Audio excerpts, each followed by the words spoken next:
Hello everybody. So we are going to talk about Xen Orchestra. So I don't know how many of you already know it. Xen Orchestra is a web interface for Xen server, and the main point of the talk today is to talk about the creation of a cloud on top of Xen. So as I said just a bit earlier, Xen Orchestra is a web interface for Xen server. And so what was it initially? So initially, at first, it was just an easy-to-use administration tool. We built for ourselves to be able to administrate the few VMs we had. So it was able to handle tens of VMs or something like that. But we were surprised that people were coming at us to say, yes, I would like to use your solution, but I have hundreds of VMs or thousands of VMs. So we were surprised because we thought that these people would use something like OpenStack, but it appears that it is very, very hard to set up even for thousands of VMs. So we worked hard to improve our software, both the performance side and the usability side, to be able to handle thousands of VMs. So today it's still an administration tool, but you can handle a lot more of VMs. But it's also a self-service portal, because our users told us that it would be good to have some cloud-like features like a self-service portal. It's also a backup solution, and it's also a basic load balancer. So we'll talk about that a bit later. So that's what it is today, and tomorrow we will go more and more into a cloud-like solution. And we also want to expose more the API we have built on top of Xen server, which is easier to use. And yes, we created an API for Xen Orchestra, which is really easy to use and really easy, for instance, to create new VMs or to see which VMs are on, and things like that.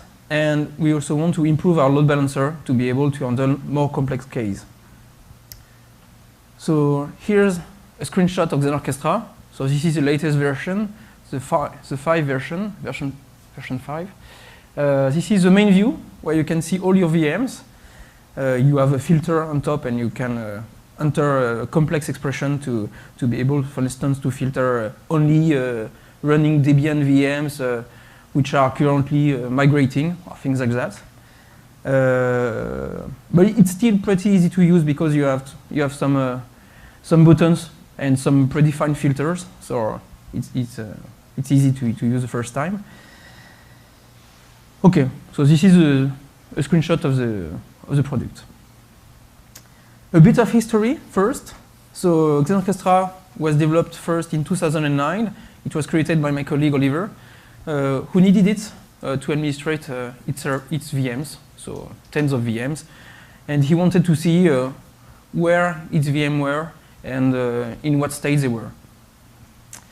Because the problem with Xen Center was that at the time it was only available for Windows, and he used Linux.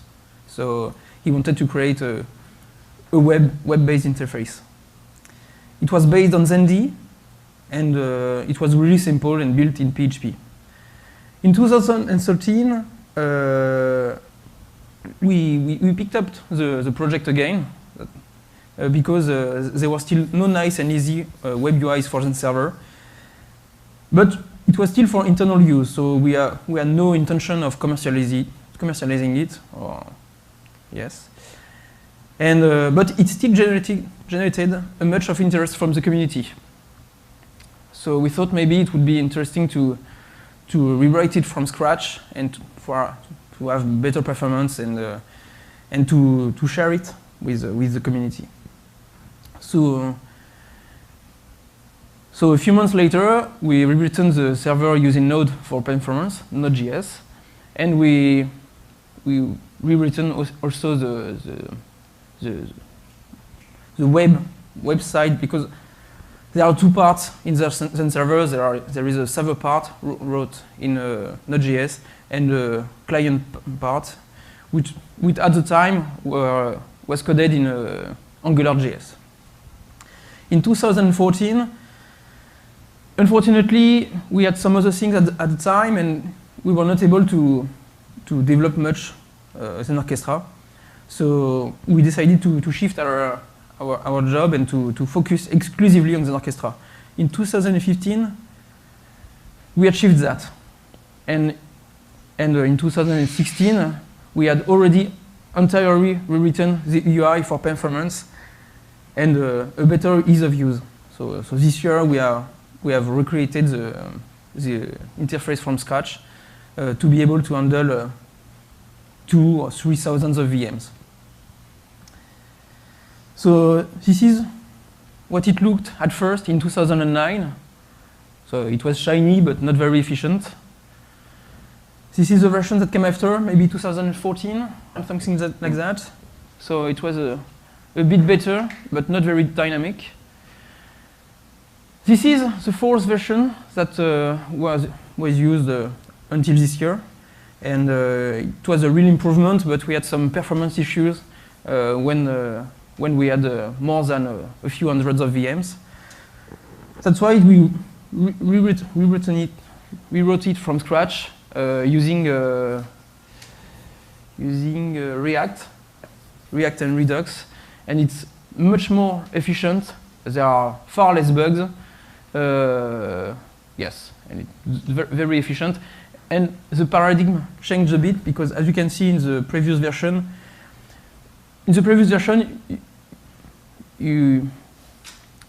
was possible to see everything. For instance, on the you could see the pools, you could see the host and all the VMs.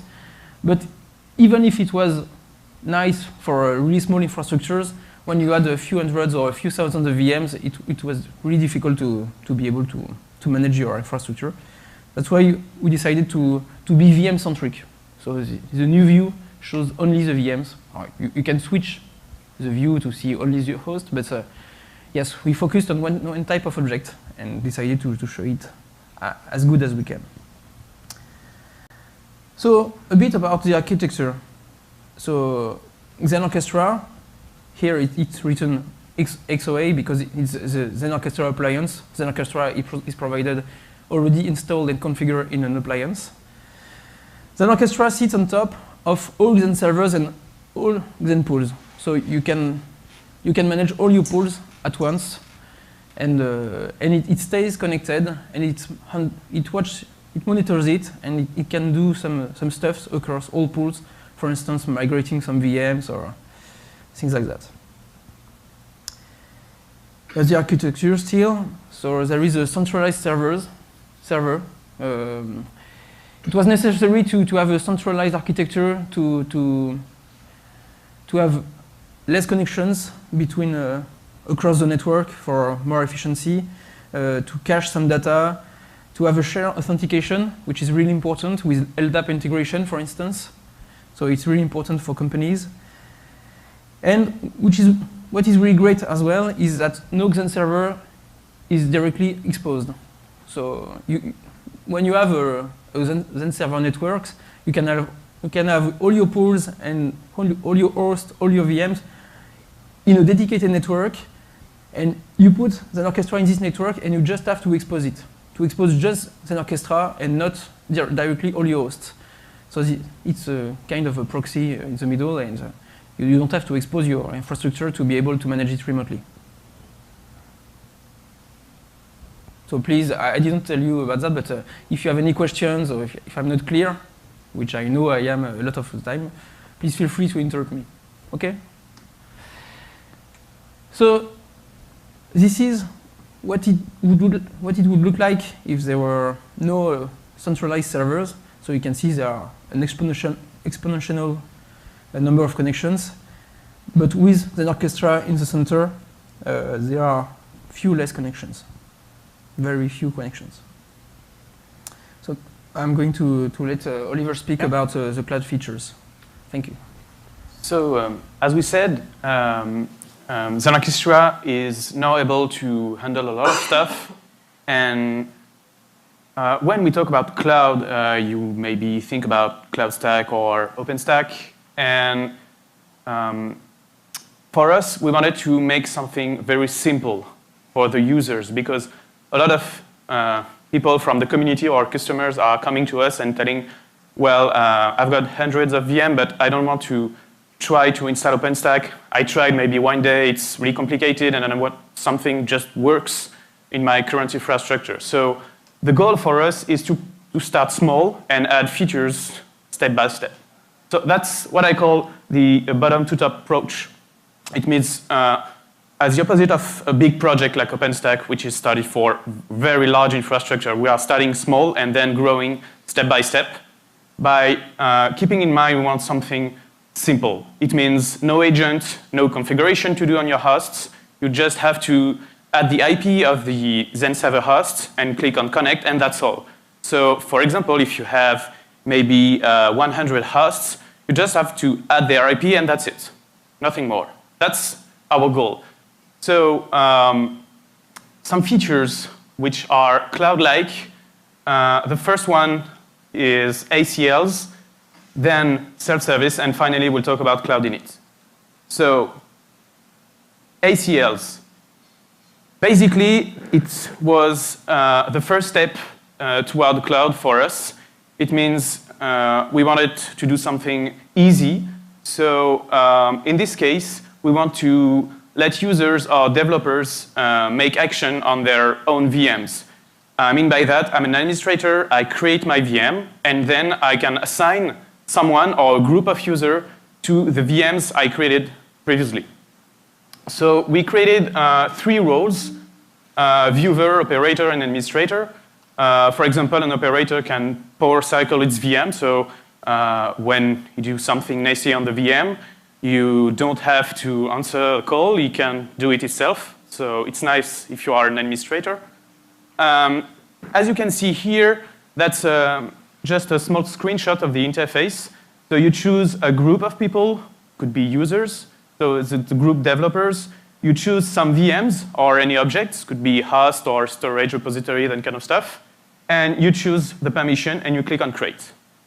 And instantly, the user or developer using the web UI will have displayed those objects in his interface. Only those objects, not the whole infrastructure, because they are not administrator. So when it's created, you have a list of ACL that you can edit, remove, that kind of stuff. So it's pretty basic so far, but we'll see that's the first step, the first brick to go further. But OK, you can create ACL, but you have, as an administrator, to create the VM and then configure those ACLs. We want to go further. So the next step is to be able to create a set of resources, for example, 12 CPUs, 8 gigs of RAM, and 100 gigs of disks, and just to create this group, to assign it to a group or users, and let them play with it. I mean by that, they can create their VMs inside this set of resources. So this is a view of a recap for the dev's self, which is one set of resources I created previously. And you can see there is 2 CPU used, 2 gigs of RAM, etc. So if developers or users or customers are creating VM, then removing them because they want to remove because it was maybe temporary or that kind of stuff, they can do it without bothering any system administrator. This is a small screenshot again. So this is a view to create self-service. So you choose which templates, which storage, which group, networks, that kind of stuff, the limits you can configure. And then you click on save, and that's it. The user will have in the menu the way to create a new VM on this self-service. You can create multiple self-service. For example, a user can have 2 or 3 self-services, maybe one for devs, one for QA, whatever. So it's very flexible. And when a user is creating a VM in this self-service, automatically will give them the admin permission on the VM, the ACL admin on the VM created. So they can remove themselves the VMs. The next step for the administrator is to avoid the users to create their own VM by installing an OS. You know, as a developer or a customer, you don't want to go through the install process of a Linux VM or whatever, because it's it's not what you want to do as a developer. So the idea is to make a kind of integration between Cloud-Init and Xen Orchestra. So what's Cloud-Init for people who don't know what is it? It's a software, it's a package running in your VM, and which will read a disk or anything, any source with a configuration. So, for example, you will create a template as an administrator. For example, a Debian or CentOS template. You will install Cloud-Init in the VM, and you will just make basic configuration on it. You will remove all the passwords, root, users, anything, and you will transform this VM into a template. So this template, when you will put it, for example, in the self-service, during the VM creation for the user or the developer or whatever, in the web interface, the user will see the possibility to toggle the config drive. This is where we will push the configuration to the templates. So for us, we have, for now, two possibilities. The first basic one is just to push your SSH keys. For example, you have already saved keys or you want to add your own keys. So when you do that, and you will boot the VM, at the boot, the VM will read the SSH keys and install it. So you click on create, and then 20 seconds later, you can SSH to your VM. So the developer, the user, won't have to deal with that kind of stuff like installation, etc. That's exactly the same technology used by big cloud providers. So you can deploy keys, that's good, but that's not the only option. As you can see here, we've got a custom configuration field when you can write some cloud config magic. And you can, for example, choose to install the software at boot, put the configuration for a proxy, whatever, add extra repositories, certificates, that kind of stuff. So you give some liberty to your users to make some stuff, also to mount stuff. And a very good thing also is Cloud-Init is capable to extend the root partition. For example, if you just save one template of a Debian VM with a disk of maybe 4 gigs, if the user chooses to change maybe for 8 gigs, during the next boot, Cloud-Init will automatically grow the file system and the user can enjoy 8 gigs of disks. So it's really, really useful. And even as an administrator, just using Cloud-Init, when you have to spin a VM quickly, well, you just have your SSH key saved, you just click on create, and 20 seconds later, it works. So here is a quick recap when you are assembling all the bricks together. Before, when using a basic administration tool or previous version of Xen Orchestra, you have to install a VM, SSH into it, create a basic configuration. You can use automated tools, but whatever. You have to give your customer, developer, the IP address to SSH on.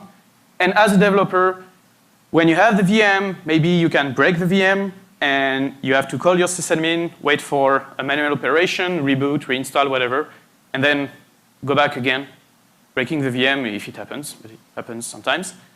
So now the goal is, after you make the set of resources and the right templates, you have nothing to do as a system administrator.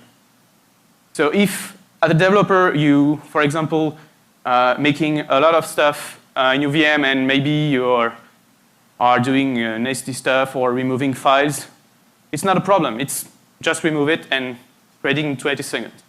I think that's something which we can call a cloud-like feature. What about the future? We started to work because on IP management, because some people ask for that, some providers, some people, VPS vendors, that kind of stuff. They ask to create some range of IPs and to assign those IPs to some virtual interface. It's called vflocking. And then if the user wants to change the IP inside the VM, it will be locked to the IP the admin gave to him. So you can protect your network from using whatever IP in the OS. Also, a good idea would be to expose Cloud-Init templates, because people love that kind of stuff and they don't want to create those templates themselves. For example, if you have a catalog or a public registry of available templates for maybe CentOS or Debian, that kind of stuff. Also, another possibility which is far more difficult, but that could be interesting, is to have DHCP and DNS connectors, for example, to automatically add the VM MAC address in your DHCP, that kind of stuff. But it starts to be complicated, and that's not for now, but, well, that's an idea. And also, because now it's really easy to push SSH keys to your VM, it could be really interesting to integrate Xen Orchestra with CI services or Vagrant for developers, because, well, it's 20 seconds to spin the VM and then making whatever you want inside it, and because you have the SSH key, you can send anything inside it. So it could be also really interesting to help developers with CI services and kind of stuff. So let's conclude. As we've seen first, because we have made some choices with Xen Orchestra architecture, we could add some features on top of that, and plus why we are using the Zappy, which is one of the tool stack existing for Xen. It's because so far it's a most complete API we could use to do everything that we are doing for now. So we are thinking about taking a look at libvirt and that kind of stuff, but we are not now there. So also, as you can see, we can combine some basic features, those bricks I told earlier, and to make really a cloud-like solution, a kind of private cloud, but really in an easy way. I mean by that, just installing Xen Orchestra and connect to your hosts, and that's it. That's the goal, and I think even in the future, we want to stick with this idea that when you want to have something working, you don't have to install everything on all your hosts or your VM or that kind of stuff. It should be plug and play. Still, there is some improvement possible, as I said, on the network side, but it's a complicated story, so we have to do that really, as I said, step by step to be sure we don't make any mistakes. And now, in real life, we have some people using the cloud features for Xen Orchestra, and mainly we have VPS vendors that are selling resources. It started with ACL because, well, a customer asked for maybe a VM with 8 gigs of RAM and kind of stuff, and they want to access the console and to reboot it and that kind of stuff, so they just put ACL on those VMs. And when we added self-services, it started to be really interesting for them because, well, they just have to give them a quota and they play with it. But also, many more large companies which are playing with a lot of dev teams, and especially when Docker is involved, because we've seen in the past, system administrators don't really want to play directly with Docker. They just want to let developers play with that in a set of resources. That's why they like to play in VMs, because even if they break everything in a VM, it doesn't matter. You give them 2 gigs of RAM and they can do whatever they want inside it. So that's why self-service and Cloud-Init is really interesting for that kind of users. And that's it. So if you have questions or if you want to learn more about certain features, go ahead. Yeah. Yes, just wait for the microphone. Sorry. Thank you. I want to ask about the cloud architecture in your orchestration. Usually the cloud, we have a management node and let's say processing node to provide the VMs, and the management node always that monitor the services that run on the hypervisor level, and the service let's say the VMs that run. And you say just we need to add the IP. I don't get the point how we can run the Xen orchestration in the cloud setup as a cloud setup, for example. You mean, well, I'm not sure to fully understand the question.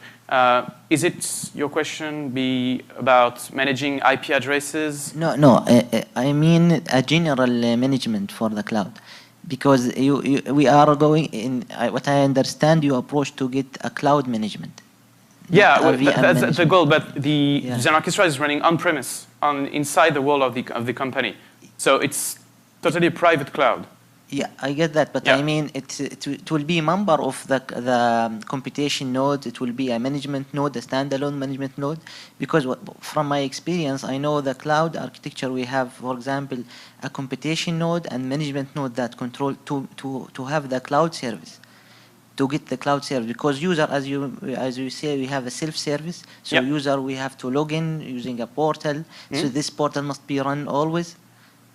Up Yeah, and run. it's all in And- Xen Orchestra. So you have to go through Xen Orchestra for everything. I mean, for logging, for whatever, or if it's your question, maybe not. Julian, maybe you. I'm not sure about what you're asking, but it's not an automated cloud. It does not create VMs by itself, if that's what you're asking. It's a... I'd like to see if I Yeah. can paraphrase the question, Okay, because I thank think you. I understand.